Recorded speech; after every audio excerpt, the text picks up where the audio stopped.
जय हिंद साथियों, आज के इस वीडियो में हम जज, मजिस्ट्रेट, जिला न्यायालय, जिला सत्र न्यायालय और निचली अदालतों के बारे में जानेंगे।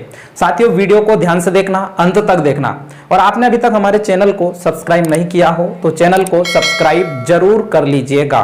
तो चलिए शुरुआत करते हैं। सबसे पहले समझते हैं जिला न्यायालय और जिला सत्र न्यायालय। हमारे संविधान के अनुच्छेद 233 के अनुसार प्रत्येक जिले में जिला न्यायालय की स्थापना की जाती है, जो दो प्रकार के होते हैं। एक होता है जिला न्यायालय, जिसे डिस्ट्रिक्ट कोर्ट कहते हैं, और दूसरा होता है जिला सत्र न्यायालय, जिसे सेशन कोर्ट कहते हैं। अब इन दोनों में क्या डिफरेंस होता है? तो जिला न्यायालय में दीवानी मामलों की सुनवाई की जाती है, जबकि जिला सत्र न्यायालय में फौजदारी मामले की सुनवाई की जाती है। अब दीवानी मामले और फौजदारी मामले क्या होते हैं, तो इनको भी जरा समझना। दीवानी मामले ऐसे मामले होते हैं जिसमें अधिकार और क्षतिपूर्ति की मांग की जाती है। यह मामले दीवानी मामले के अंतर्गत आते हैं। इसको हम आसान भाषा में समझे तो जैसे कि आपके जो भी अधिकार है, अगर आपके अधिकार को कोई छीन रहा है, जबरदस्ती अधिकार कम कर रहा है, तो आप उसके खिलाफ न्यायालय जाकर सिविल वाद ला सकते हैं। उदाहरण से हम इसको समझे तो जैसे कि आपकी संपत्ति है, आपकी संपत्ति पर आपका पूर्ण अधिकार होता है। अब यदि मान लो आपकी संपत्ति पर कोई दूसरा व्यक्ति कब्जा कर लेता है या आपकी संपत्ति को कोई छीन लेता है, तो यह आपके अधिकारों का वायलेशन हुआ। तो इसके खिलाफ आप कोर्ट जा सकते हो और कोर्ट में जाकर आप मुकदमा दायर कर सकते हो अपनी संपत्ति को पुनः प्राप्त करने के लिए। साथ ही आप अपनी संपत्ति के एवज में उस व्यक्ति से हर्जाने की मांग भी कर सकते हो। जितने समय तक उसने उस पर कब्जा कर रखा है, उसके लिए आप हर्जाने की मांग भी कर सकते हैं।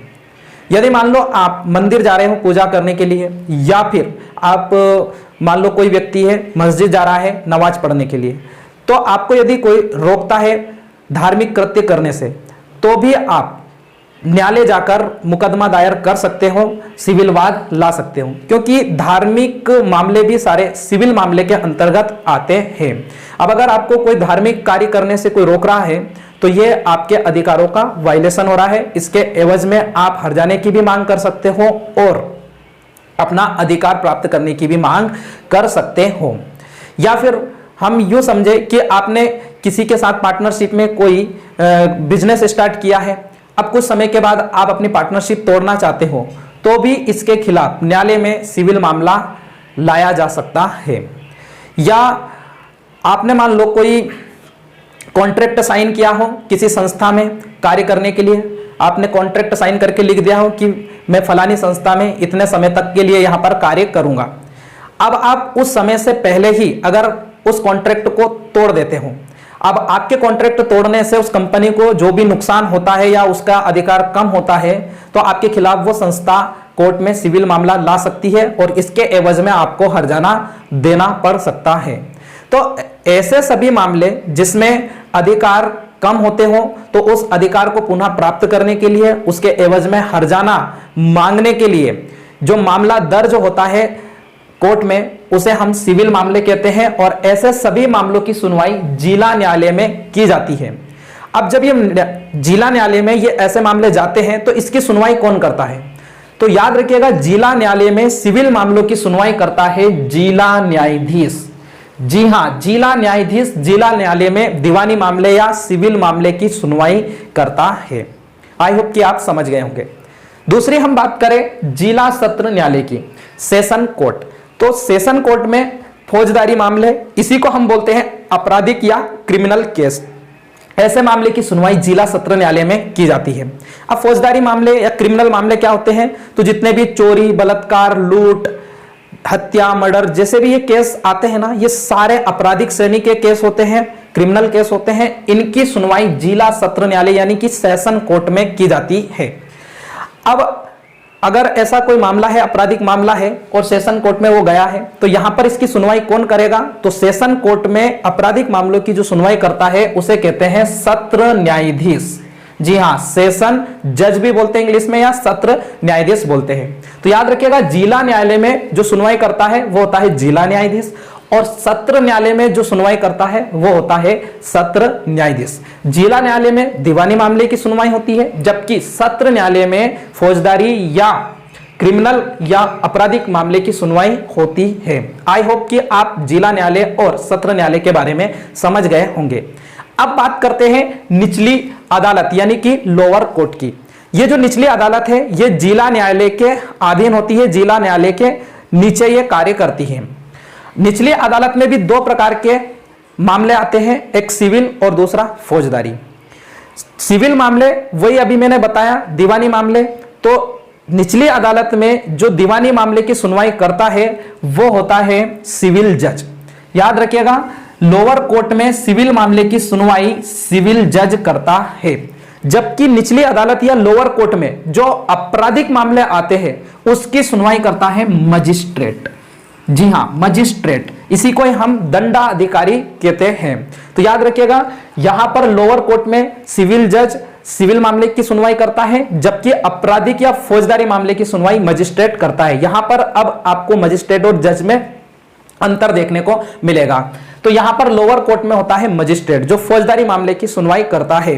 अब यही मजिस्ट्रेट यदि हम जिला न्यायालय, जिला सत्र न्यायालय की बात करें तो यहां पर जिला सत्र न्यायालय में जो फौजदारी मामले होते हैं तो यहां पर इस मजिस्ट्रेट को सत्र न्यायाधीश कहा जाता है।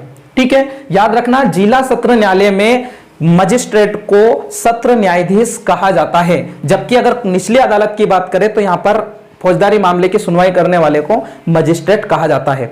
ऐसे ही अगर हम सिविल मामले की बात करें तो निचली अदालत में जो सिविल मामले की सुनवाई करता है वो सिविल जज होता है, और अगर हम उच्च यानी कि जिला न्यायालय में पहुंच जाए तो इसी सिविल मामले की सुनवाई करने वाले सिविल जज को यहां पर जिला न्यायाधीश कहते हैं। तो यह डिफरेंस होता है जिला न्यायाधीश और सिविल जज में। निचली अदालत में सिविल जज और यही जिला न्यायालय में चले जाता है तो वो जिला न्यायाधीश हो जाता है। इधर निचली अदालत में मजिस्ट्रेट, यह उच्च न्यायालय में यानी कि जिला सत्र न्यायालय में अगर हम इसको देखें तो ये सत्र न्यायाधीश कहलाता है। तो यह अंतर होता है जज और मजिस्ट्रेट में। जज सिविल मामले की सुनवाई करेगा और मजिस्ट्रेट आपराधिक मामले की सुनवाई करेगा। आगे हम बात करें कि कई राज्यों ने अपने राज्य में छोटे छोटे मामलों को सुलझाने के लिए ग्राम न्यायालय या पंचायती न्यायालयों की स्थापना की है। कुछ राज्यों में इन्हें ग्राम न्यायालय, कुछ राज्य में पंचायत न्यायालय, कुछ राज्य में इन्हें न्याय पंचायत, ग्राम कचहरी या अदालती पंचायत कहते हैं। जैसे हमारे मध्य प्रदेश में ग्राम न्यायालय कहते हैं। तो ग्राम न्यायालय की स्थापना ग्राम स्तर पर यानी पंचायत स्तर पर छोटे छोटे मामलों की सुनवाई करने के लिए किए जाते हैं। जैसे मान लो कोई छोटे छोटे मामले हैं लड़ाई झगड़े के, किसी ने शराब पी के किसी को धक्का लगा दिया, किसी को गाली गलौज कर दी, तो ऐसे मामले को लेकर अगर आप कोर्ट में चले गए तो कोर्ट के पास ऐसे छोटे छोटे मामले की सुनवाई करने के लिए इतना समय नहीं होता है। तो ऐसे मामले को पंचायत स्तर पर ही निपटा लिया जाए, इसके लिए राज्य सरकारों ने ऐसे पंचायत न्यायालय की स्थापना कर दी जहां पर छोटे छोटे मामले की सुनवाई की जाती है। लेकिन ग्राम न्यायालय या पंचायत न्यायालय की एक शर्त है। पंचायत न्यायालय या ग्राम न्यायालय में जो दीवानी और फौजदारी मामले, दो प्रकार के मामले की सुनवाई होती है। दो प्रकार के मामले होते हैं, दीवानी और दूसरा फौजदारी। तो ग्राम न्यायालय में शर्त यह है कि दीवानी मामले 20,000 से कम के ही सुने जा सकते हैं, जबकि फौजदारी मामले 2 वर्ष की सजा से कम के सुने जाते हैं। दीवानी मामले में हमने देखा था कि हर्जाने की मांग की जाती है, तो कितना हर्जाना? 20,000 से कम। तो 20,000 से कम हर्जाने वाले मामले की सुनवाई ग्राम न्यायालय में की जा सकती है। और क्रिमिनल मामले में दंड दिया जाता है, सजा दी जाती है। तो कितनी सजा? मैक्सिमम 2 साल। ठीक है, 2 साल से अधिक के मामले की सुनवाई ग्राम न्यायालय नहीं करेगा। 2 साल से कम की सजा वाले मामले की सुनवाई ग्राम न्यायालय में की जा सकती है। क्या प्रत्येक ग्राम पंचायत के लिए ग्राम न्यायालय की स्थापना की जाएगी? जी नहीं, ऐसा नहीं है। ग्राम न्यायालय की स्थापना करने के लिए 10 या 10 से अधिक पंचायतों को मिलाकर ग्राम न्यायालय की स्थापना की जाती है। यानी एक ग्राम पंचायत के लिए एक ग्राम न्यायालय नहीं होगा।